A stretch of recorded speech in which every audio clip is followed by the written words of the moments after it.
For future reference, because I did find it, it is in activities and you can record from there. All right, cool. So I'm going to present.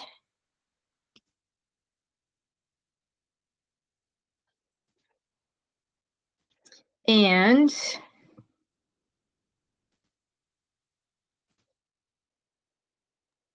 please go ahead and give that adventure a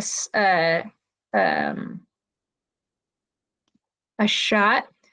It is made in Google Slides. Let me know if you run into any issues with it. I just wanted to give you a chance to see what you can do with Google Slides. So I'll give you 3 to 5 minutes for that one. And then also, if you have any questions, go ahead and put them in the chat. Good morning. Let me know if you don't see the pin for the sign-in and the slides.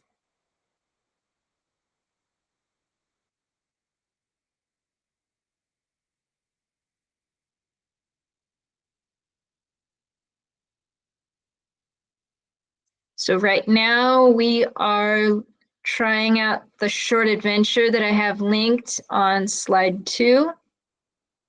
Please let me know if it doesn't work or if you have any questions, or if you can't find an object, I can give you a quadrant to look at, kind of narrow down your options.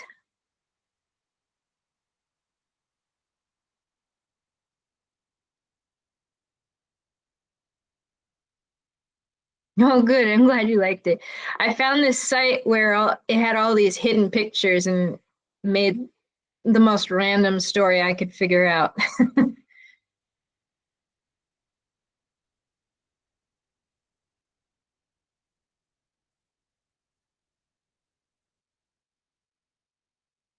So right now I'm just giving you guys a couple minutes to kind of explore that.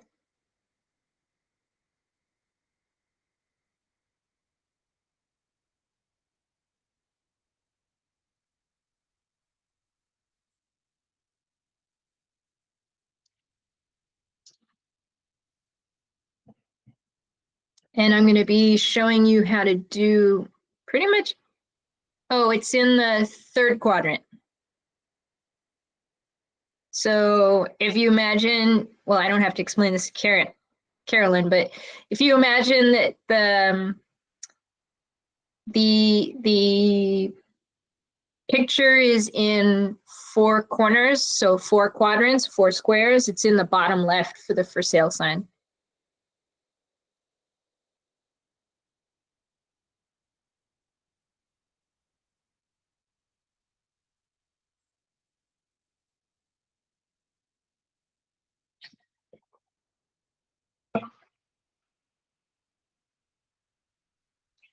Is anybody having any issues getting into it? Please go ahead and let me know in the chat. I can kind of help you with that. If you can't find an object, please let me know. I'm more than willing to help you with that.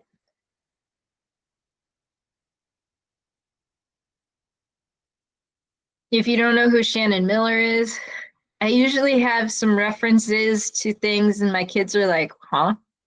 So I guess that's my sign that I'm getting old.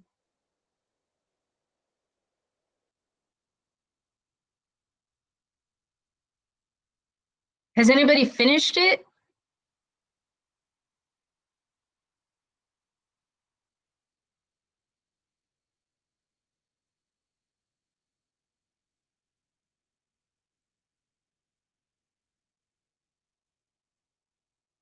The ladybug is on the top of the shovel.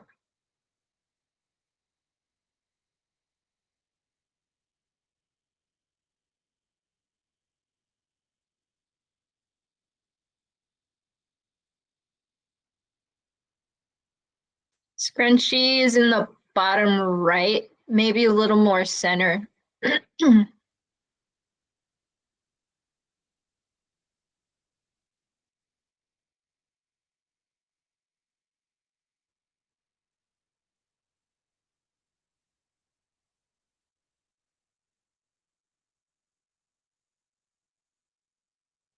Give it about 1 more minute for that. Nice. So yeah, you can make all kinds of things with escape rooms and whatnot for your students to use on the Google Slides platform. Go 30 more seconds.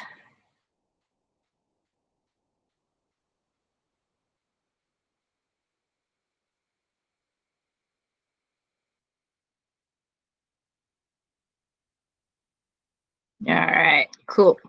So I'm going to move us forward. So if you can come back to the presentation.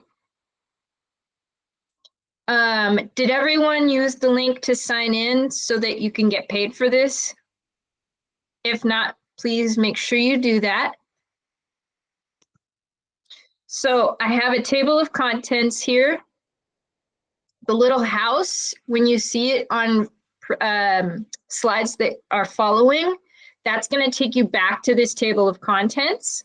And all of these links go to that specific section in the Google Slides. So if you're looking like, oh, I can't remember how I did this, this table of contents is going to help you get there the fastest. So I'm a math teacher, and we often have to add images of graphs. Sometimes we are cutting and pasting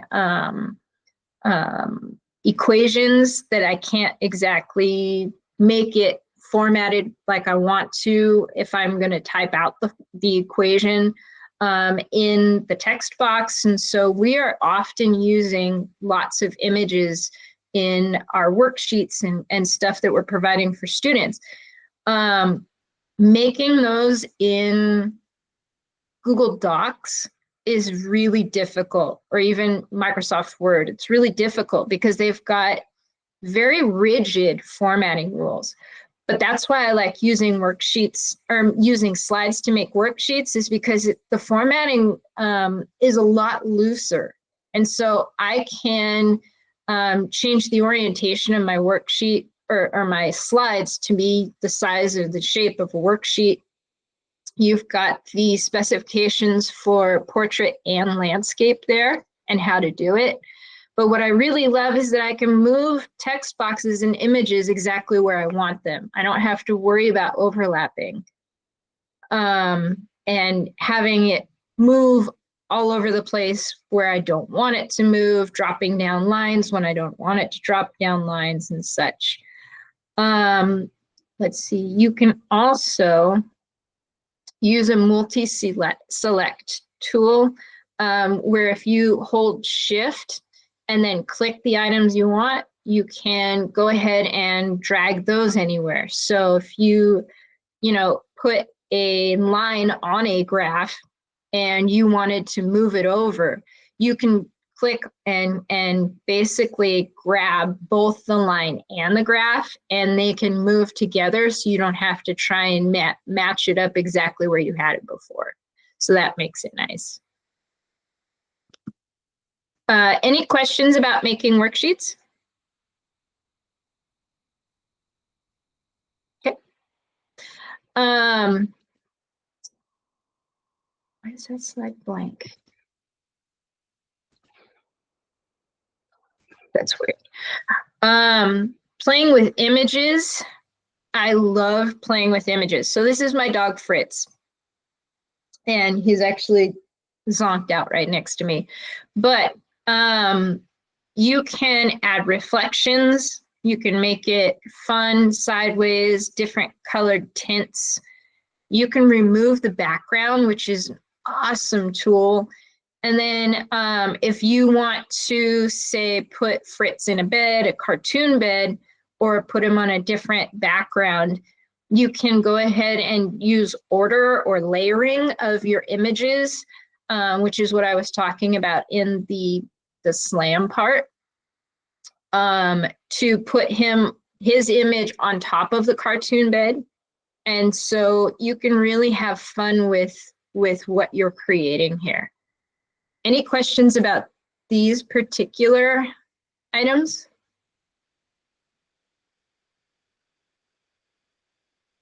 All right, cool. You can do all kinds of things more with them. You can add a drop shadow, so it gives it a 3D effect. You can crop, multiple ways to crop. I love adding a transparent GIF because if you're having a presentation, it's kind of fun to watch something moving. I think it was Scott who was saying that. The masking image, this is showing you how to do the masking image. So you would click on your photo, your image, and then you would go up to this little itty bitty drop down next to the crop button in the toolbar. And that is going to allow you to choose a shape. And so I chose a heart, and it basically puts that and cookie cutters it over your image, which is super fun. And then you can give an image a link. So if you click on Fritz there, it will take you to a very confused dog.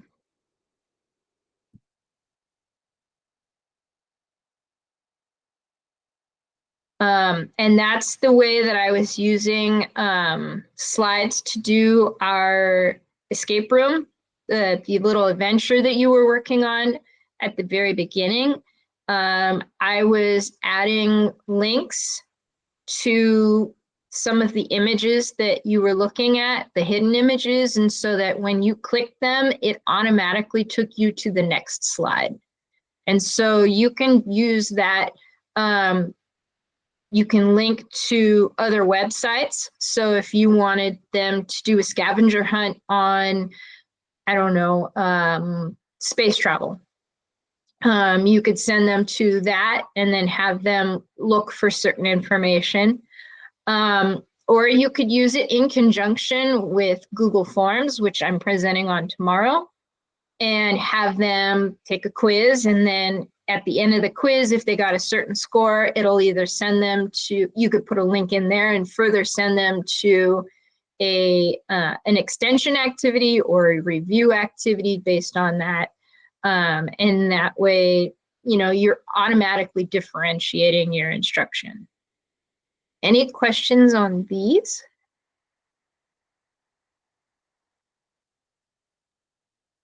Cool. I never used to know most of these keyboard shortcuts, and so I'd be looking around and looking for the file or edit or format or insert menus at the top, and this just is so much easier. So most of these are like things that we know from Google Docs and stuff like that, but the Control+D, when you have something highlighted, a text box or an image, is so helpful. Inserting a link, it's much faster to just Control+K, and then most times you would already have your link copied to your clipboard. So you can just go Control+K and then keep holding Control, and you just press V for the pasting that link in that box. And I'll go through all of these and show you. And then during the sandbox time, you'll have an extended amount of time. I actually gave you kind of like little activity exercises to do. And I made videos of how to do them that were embedded into the slides of the sandbox, so that if you got stuck and you couldn't remember how to do it, you can just click the link and it'll show you a quick, I think the longest one was 1.5 minutes because it had multiple clicks, video just to remind you of how to do these things. Moving an image or text backward and forward, those are super helpful when you are overlaying images and such. So if you had your graph of a line, just the line, and then you put it on top of a blank coordinate plane, the plane would cover your arrow if you put it on last. And so you can click on the image of the coordinate plane and then Control Shift and the down arrow, and it'll put it behind your line. So those are super helpful when you're stacking things. Or putting text boxes on top of images, those are nice for that. If you are pasting a text box from somewhere else and you want to keep the formatting, Control-Shift-V is super helpful so that you don't have to keep remembering, oh, what text was it? Like, what font was it that I was using? Or what size was it? This takes all of the stuff that you copied from, say, a website and puts it into the current formatting of your slide. So that's kind of nice. Undoing and redoing edits. Those are super helpful. And then also being able to underline text. That should be a normal one for us as well. Any questions on these?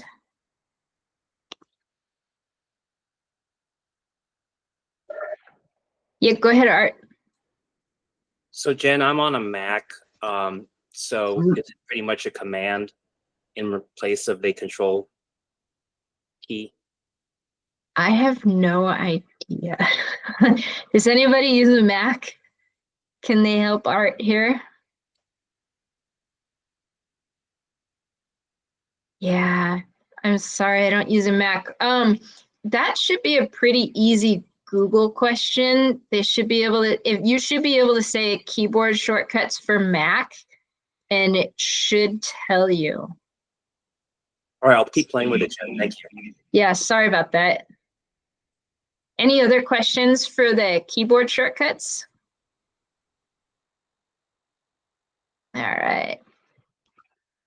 And then collaborating. So I believe this is the last of the ones that I kind of pulled out as super helpful if you're trying to up your slides game. And so you can set access and privacy controls with the share button, and you can force present mode. So I think I forced present mode with you all for this one. In the URL where you see edit, and I made it in green so it would stand out, you can change the 4 letters in edit to say present, but leave everything else so that your sharing settings are staying the same. And then anybody who opens that link will be automatically sent into present mode. So they won't be able to see your lineup of slides. Like if you sent them to viewer mode, they would be able to see all the slides in your presentation, but they just couldn't edit them. When you force present mode, it automatically takes over the screen and they don't know what's coming next. So if you are going to do something like an escape room, that's something that you want to make sure that you did. And I hope I did that in mine. And now I can't remember. If you want to force someone to make a copy for themselves, like say if you had something that you're putting out to students that they need to add things on, if you're giving them a template, you want to change the 4 letters in edit to copy. And once again, leave everything else so that your sharing settings stay the same. But when they go to open that, it's going to automatically tell them, okay, you're going to make a copy. You will see that in the sandbox because what I'm going to do, well, you'll see it. When you get the link for it, it's going to automatically force you to make a copy so that you can play around in your own copy, and it won't be changing it for everyone else. Any questions about those? All right, cool. So what I'm going to do here is stop presenting. I'm going to actually go into my raw slides deck and then kind of go through these things. That was an overview. I'm going to go through them in a little bit more detail so you can see how they are done, especially with things like the pictures, the images, and adding links to things and such.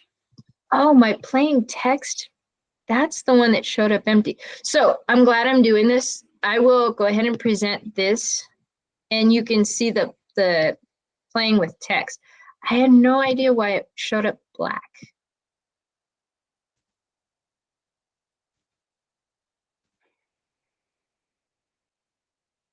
Are you able to see the playing with text one? Can anybody let me know? Okay, cool. So with the playing with text one, you have more options for more fonts. And I showed you that in the SLAM, but if you go up to, if you click on a text box and you go up to the font box and go to more fonts, you can see all kinds of fonts here that you can use.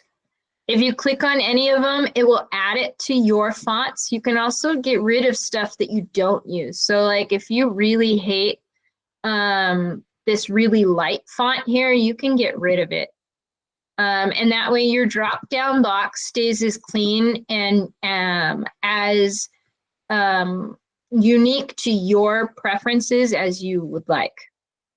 Although I do still see it there, so I'm not sure why it's there. Maybe I have to update it or refresh it. You can also do all kinds of formatting with the text boxes. You can do the shadows to make it a little 3D. I like this one because it made it kind of look like they were on fire.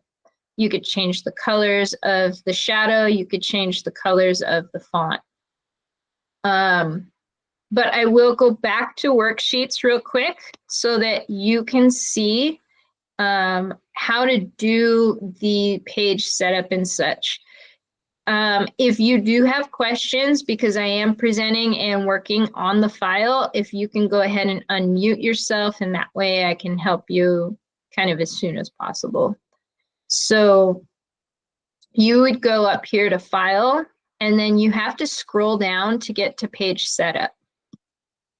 From Page Setup, your normal is a widescreen 16:9, but we want to do custom to make it into a normal worksheet size. So 8.5 by 11 is our normal size. That's a portrait. And you can see that it does this. This would be a difficult size to make a worksheet on, so you would have to go and fit it. I usually go to 100%, and that way I can go ahead and add images and text boxes that I can actually read.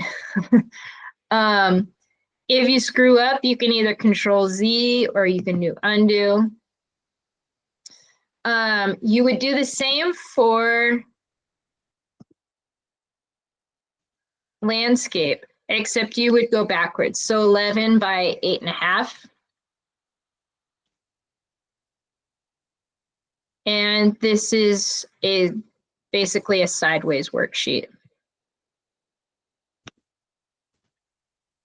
It does change the formatting of what you've got in here already, especially when I put specific text boxes where I wanted them. So I would suggest if you do want to go ahead and make a worksheet in here that you put your page setup first. That way you're not gonna like throw all things all over the place because they didn't fit the way you thought they would. Any questions on page setup? This was really a game changer for me. being able to make worksheets or figuring out that I can make worksheets in Google Slides instead of having to be conforming to the formatting of Docs was huge. And with multi-select, we'll use that. No, I won't use that. So let me show you that real quick. If you want to select multiple things to move them together, you can press and hold Shift and collect them, and now they move as a unit. But you can also go ahead and drag if you wanted these two things. So I'm clicking and dragging, and I captured both of those boxes. So that comes in really handy. So in this, I have, I don't know, maybe 10 text boxes here to really illustrate that you could put it anything where you want it. I would go ahead and stop. Shift and click all of these because they are in a bigger text box, the original. And so if I did click and drag, it collects the big one as well, but I don't really want it to. So for this, you would want to hold Shift and kind of collect everything at that point. Any questions about making worksheets? Cool. With the text formatting, you can always double click. Oh yeah, this was word art. Word art is not the same in Slides as it is in Google Docs. That is the one place that Google Docs really has a big advantage for me. And consequently, I don't use word art very much, but if you have a text box, you can, maybe it isn't double clicked, my bad. Click on your text box, and up here, you can go to Format Options. These give you all kinds of things. So reflection and drop-down shadow. With drop-down shadow, you could play with how opaque it is. You can play with the angle of the shadow.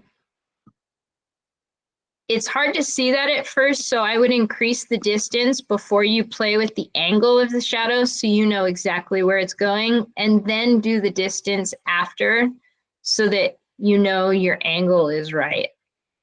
And then the blur radius tells you with the shadow if you really want it to be kind of a cloudy effect, or if you want people to be able to read that cloud or that shadow. You can also change the color of the shadow. And so that's helpful when you have different backgrounds and such too. Any questions on drop-down shadows? Cool. You can also add a reflection. So the reflection is going to reflect everything in the text box. And those have a bunch of options as well. So you have the opacity again. You have the distance away. So let me move this. So your distance away from your original. And then you also have the size. So do you want all of it to reflect? Do you want none of it to reflect? Well, you wouldn't click it if you wanted none. It lets you see how far it goes. And you do not get to change the color on that one. I believe it changes with the color of the text. So if I change this to say blue,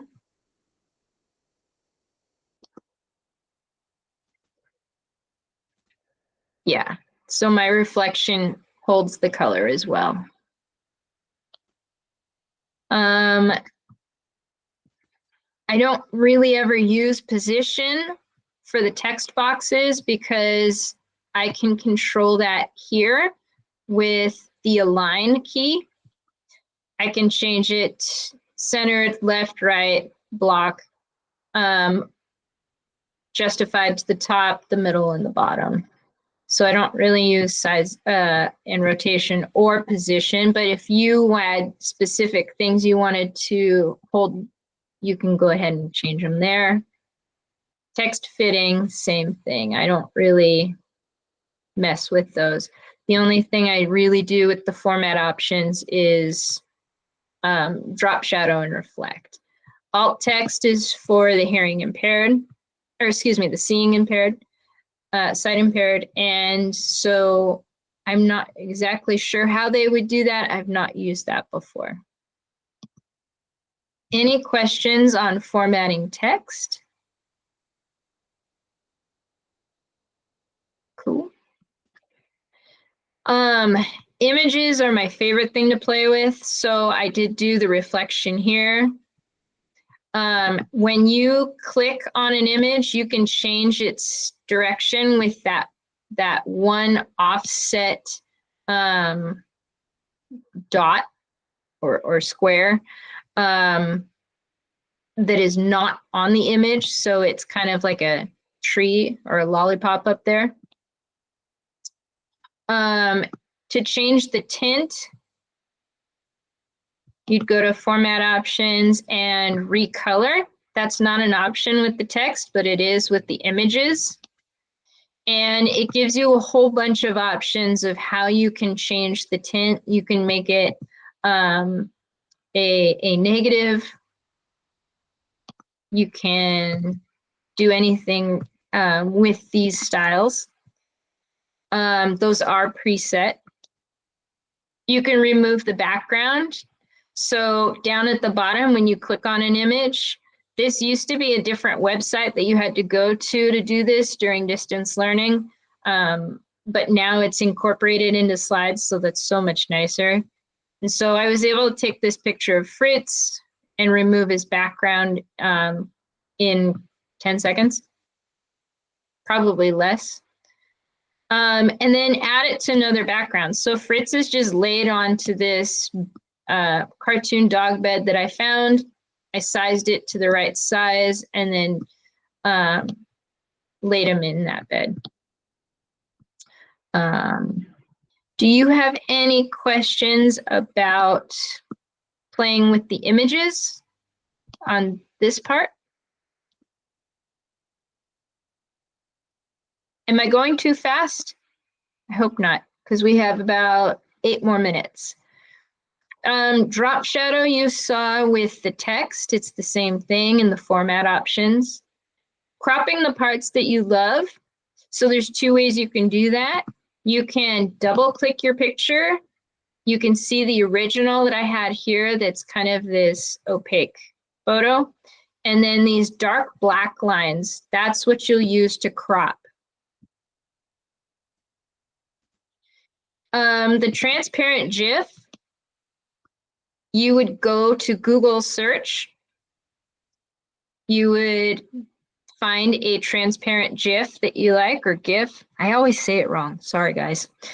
And you would go ahead and go up to here to insert. And even though it's moving, it is still an image. So the only video that you are going to insert from or in slides is an actual video. If it's a GIF, it is an image.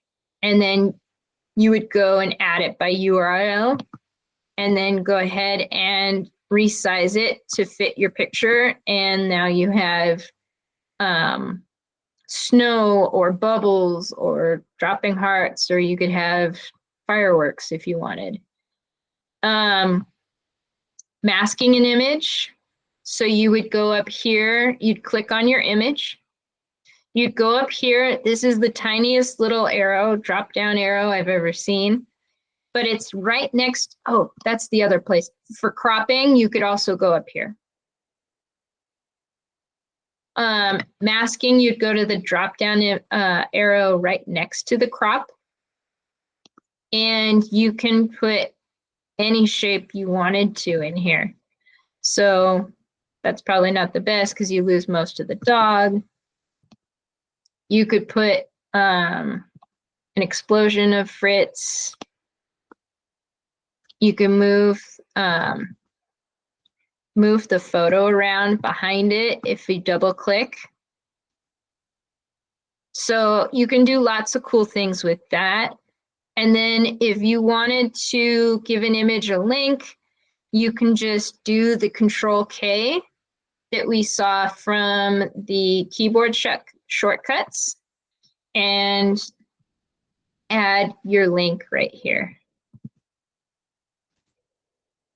Any questions on those tools?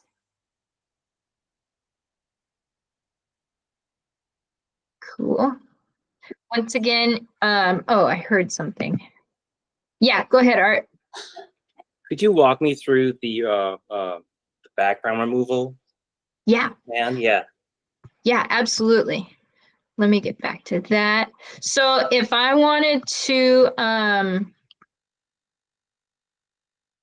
say I wanted to remove the background here, all you have to do is just click it. And it takes a moment, but it will automatically remove the background for you.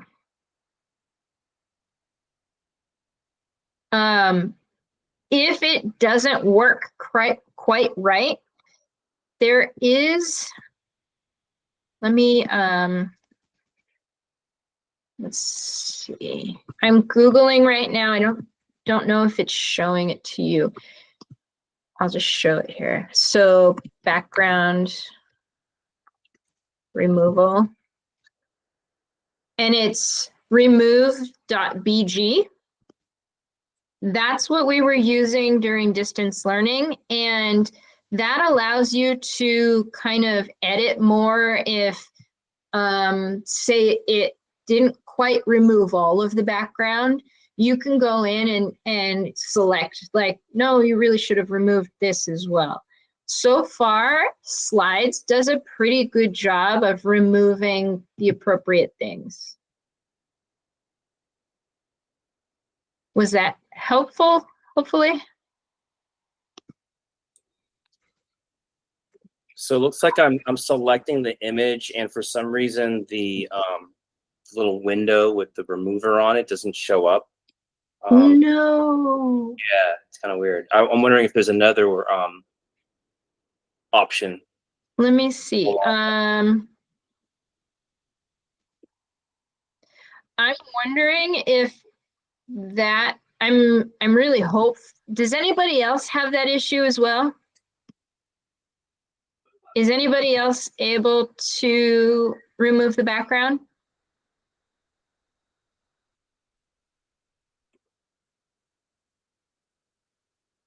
If you guys can put it in the chat box if you're able to. Okay.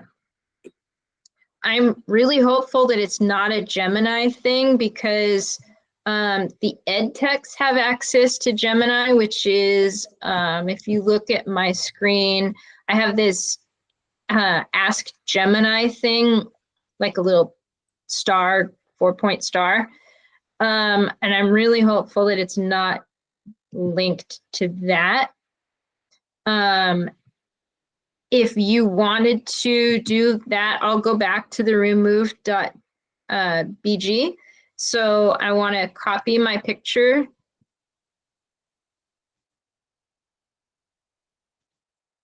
And upload my image. Oh, I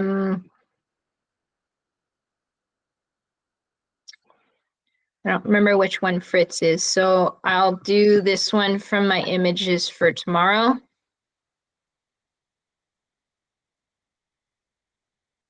So it can go ahead and do it for you here, and then you would download. Are you able to see the remove.bg?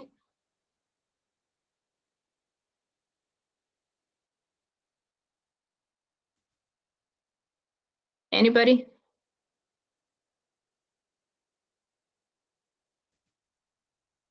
Was that helpful? I hope that was helpful. Yeah, I'll have to look into that and see why we aren't able to, why you guys aren't able to see the remove background button there. Sorry about that. That's pretty much it for slides. We have 1 minute left. I do want to make sure that if you are not planning on joining me for the sandbox, that you go ahead and leave feedback here. If you are coming to the sandbox, you'll come back to this Google link at 11 o'clock. So you get another little potty break, coffee break. And then I will go ahead and put in the sandbox slides for you at that point. And please reach out if you have any questions. I'm more than happy to help you all and help play. With the sandbox, I'm looking forward to having fun. So if you have any questions, let me know. Thank you. I hope that this was helpful. You're welcome. Great. You are most welcome. You're welcome.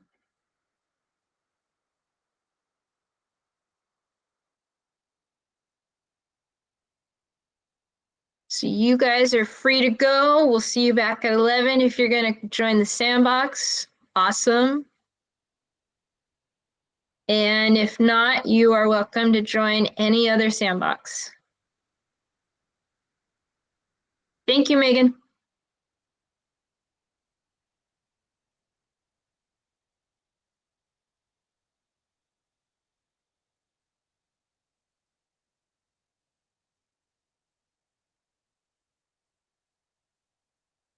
Any questions?